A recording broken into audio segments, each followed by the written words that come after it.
বন্ধুরা কেমন আছো সবাই? আশা করছি ভালো আছো। তো আজকে দুপুর থেকে ব্লগটা শুরু করলাম। স্নান করিয়ে নিয়ে চলে এসেছি। তো ব্লগ দিতে পারলাম না দুদিন, কারণ ফোনটা আমার কাছে ছিল না। ফোনটা একটু খারাপ হয়ে গেছিলো। আর হচ্ছে কি আমার শরীরটা খারাপ, মানে গলা শুনে বুঝতেই পারছো তোমরা। তো আজকে ব্লগটা করছি, তো দেখতে থাকো কী করছি। এখন খাওয়া দাওয়া করবো। আমি স্নান করিনি, আমি একটু পরে করবো। আগে খাইয়ে নিই পুস্তকে, তারপরে। তো দেখো কী রান্না করেছিলাম। দেখো, ভাত, এটা হচ্ছে মটর ডাল দিয়ে পেঁপে দিয়ে, আর এদিকে হচ্ছে গিয়ে এগুলো হচ্ছে আলুর পকোড়া, আর এটা হচ্ছে মোচা।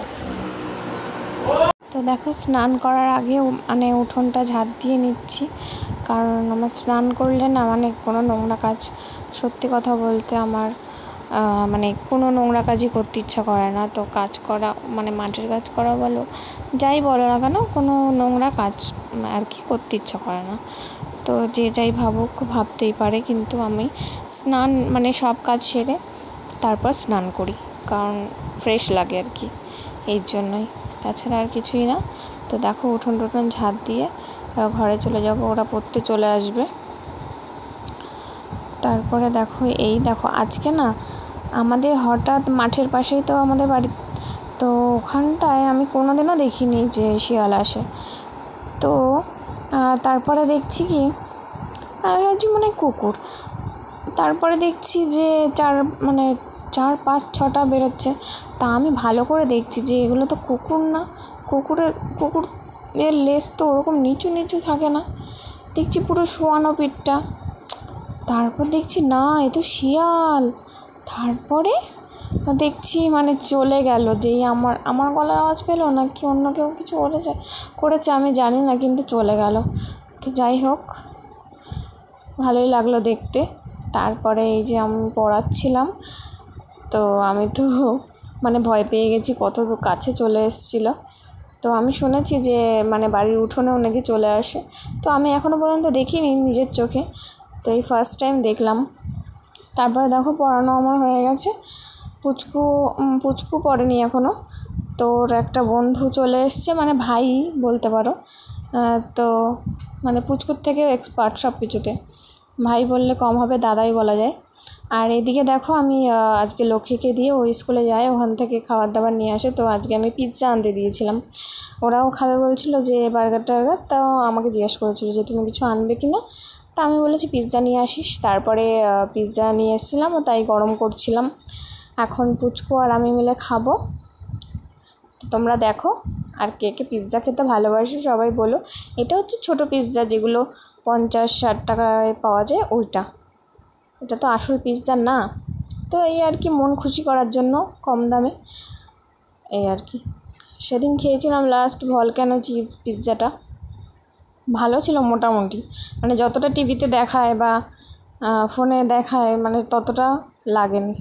ওখানে বসে গরম গরম খেলে তখন ভালো লাগতো। তো এই যে আমরা খাওয়া দাওয়া করছি এখন, দেখো ভালোই লাগছিল। দেখো আমি কত বড় মুখ করে খাচ্ছি, আর এই যে এদিকে পুচকু বলছে আমাকেও একটু দেখাও। তো দেখো খুব খিদে পেয়েছিল, তাই জন্য এইভাবে খাচ্ছিলাম। তো তোমরা একটু কিছু মনে করো না। তো তারপরে আমি চলে গেছিলাম নাইটি আনতে। আমরা গেছিলাম এক জায়গায় যেখানে মানে পাইকারি দামে নাইটি বিক্রি হয়, তো আমি সেখান থেকে আনি। পাইকারি মানে পাইকারি থেকে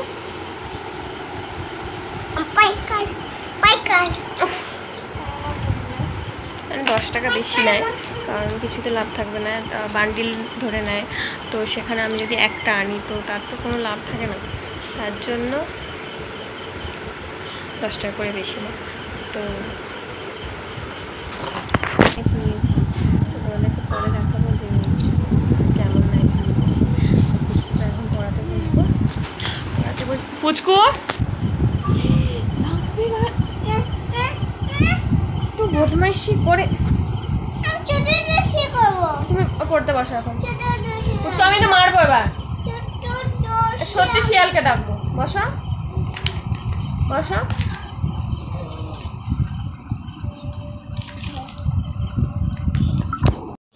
বলেছিলাম যে দুটো নাইটি কিনেছি, তো সেটাই দেখাবো।